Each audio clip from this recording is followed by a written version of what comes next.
Just in, President Marcos. Okay na yan. So, yan na, mabsat, no? O, ito, 9. Oh, ito naman. So, ume-epal na naman kanina, mabsat. Oh, 7 hours ago. Senate President Pro Tempore Jingo Estrada said on 19 to 20 senators daw. 19 to 20 senators are likely to follow the rule. Meaning, yung 4 lang ang kokontra. Kasi total, meron naman na pinaikot na resolution, di ba? Sila Risa at meron ng signatories. So, yung 19 to 20, really? Eh, pagtingin ko, parang gusto rin naman ni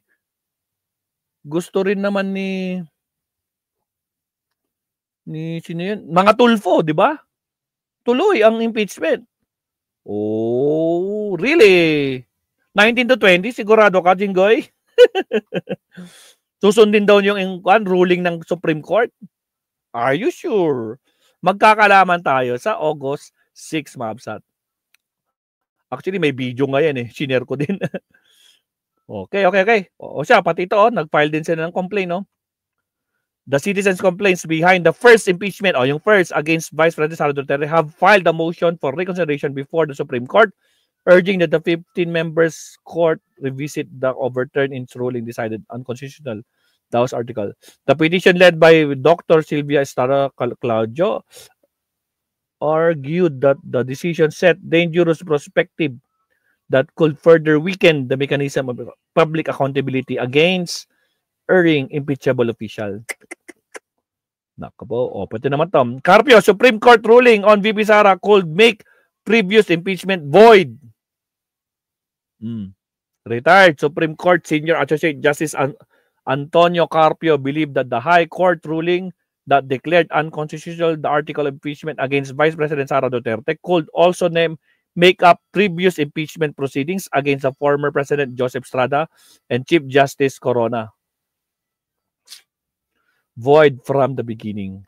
In the interview, na-interview pala siya kanina. Okay. Ako, mapa pala to. So, yan mga absat. Nakita natin, no? My goodness. So, tapos pati itong IBP, na meron na rin, IBP backs the House. Meaning, binapakapan yung House. Dilemma, ICE impeachment wraps versus Supreme Court justices. If House appeal ignored, ayun lang.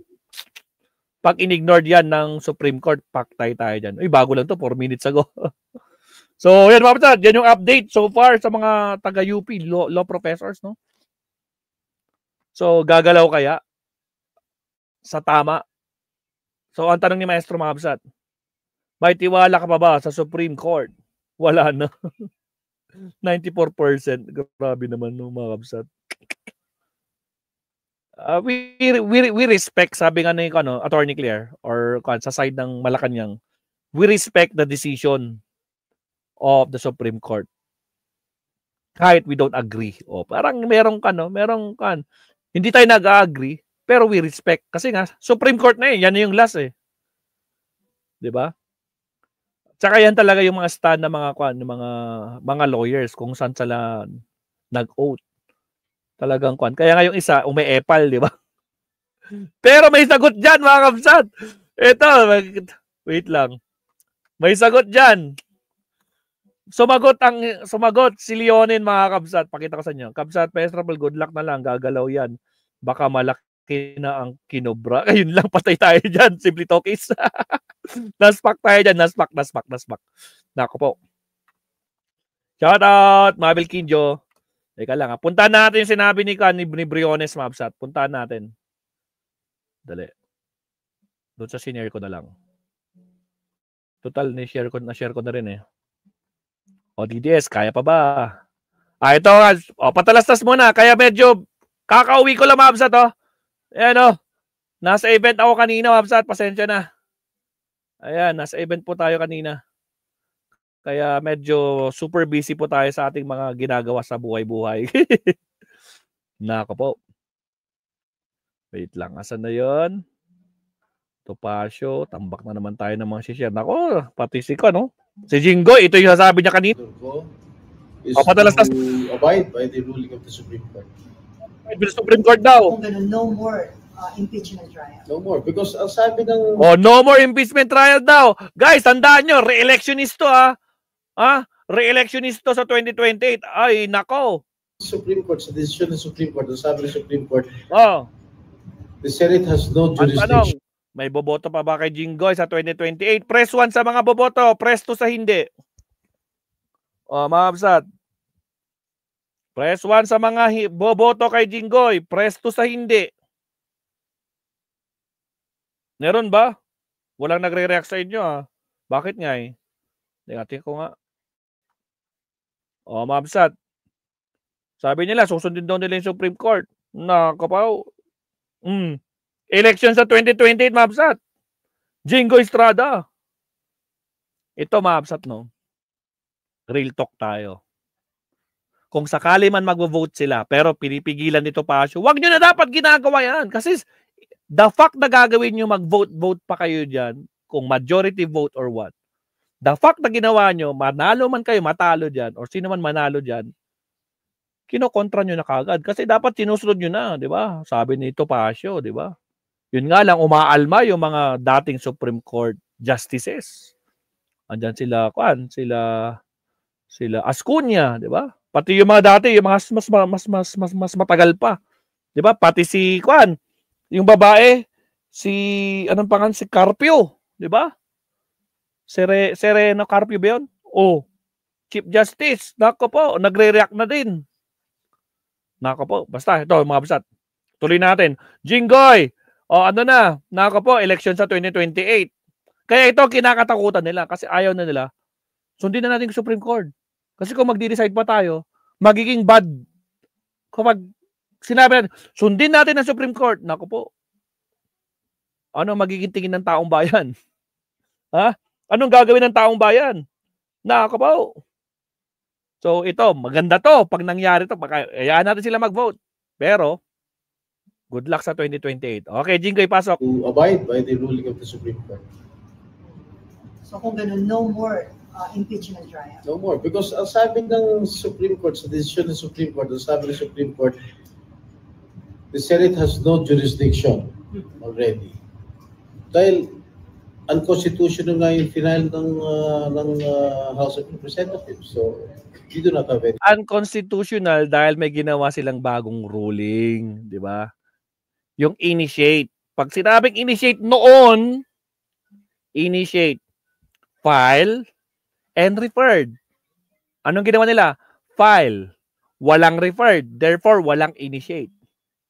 Saka lang ma-initiate pag merong filing and referred. Yun ang ginawa ng mga previous impeachment cases. Pero ngayon, gumawa ng panibagong ruling ang Supreme Court. Filed is considered initiate kahit hindi mo pa rin i-refer. Diba? Nakapo, Jinggoy! Makakalkal na naman yung mga kaso mo. Paktay ka. O sige tuloy. Jurisdiction anymore. And the Senate will not convene as an impeachment court because we do not have any jurisdiction anymore. Pero sir, Kita mo yung ngiti niya, no? Yung ngiti niya. open ka pa rin na pakinggan yung mga... Guys, wala ako nakita nag-press 1. Puro press 2 ah. Bakit naman ganyan? Meaning ayaw niyong iboto? Hindi niyo siya iboboto sa 2028? legal, ay mga arguments ng ilang mga legal. Of course. Of course. So pwede pa mag-change yung mind. Hindi na. Pwede ba na mag-change? Hindi na. Ang bilis na sagot. No? Isa pa nga. O, tingnan nyo ha. O, pakinggan natin. Legal, ay mga arguments ng ilang mga legal. Of course. Of course. So pwede pa mag-change yung mind. Hindi na. Because I will abide by the decision of the Supreme Court. Kahit Hindi na daw magbabago isip nila, mga kabsat. Sabi ni Jinggoy yan ha. Sabi ni Jinggoy. ba maganda yung kanilang dahilan. Oh. Ultimately, ang Supreme Court naman ang masusunod. Oh. Kahit napakaganda daw ng explanation ng House ang kanilang dahilan. Pero ang masusunod pa rin, Supreme Court. O, yan ha. Statement mo yan. Sinabi mo yan. Ulitin natin for the third time. Pasok. Ultimately, ang Supreme Court naman Wait lang. Di pa. Wait lang. Unless it is Isa pa. O, lights, camera. O, tapoy nyo. Ultimately, ang Supreme Court naman ang masusunod. unless it is Wait lang. By the decision of the Supreme Court, kahit ba maganda yung kanilang dahilan. Kahit pa maganda yung dahilan ng the House. Di ba? Kung kahit magaling ang explanation nila dyan. Ultimately, ang Supreme Court naman ang masusunod. Unless Hindi naman sila. Unless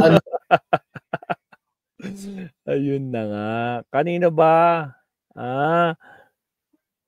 Buti na lang na-explain sa atin to ni Atty. Recto kahapon, Mabsat, no? Sole power of the Senate. Diba? And House. Agoy, 2028 is waving. Unless, pag nag-file ang House ng MR at ma-reverse, that's the time we will abide by the ruling. Pag binaliktad daw ng Supreme Court yung kanilang decision at pumayag na, sige tuloy nyo na, tutuloy daw nila. Nako po. Kung ni-reverse sa Supreme Court. Already decide on August 6. magbobotohan na. Yes. Whether to abide or not to abide. Sure. Okay, so alam na natin yung side ni Jinggoy dyan, Mabsat, no? Alam na natin. Ito yung sa UP.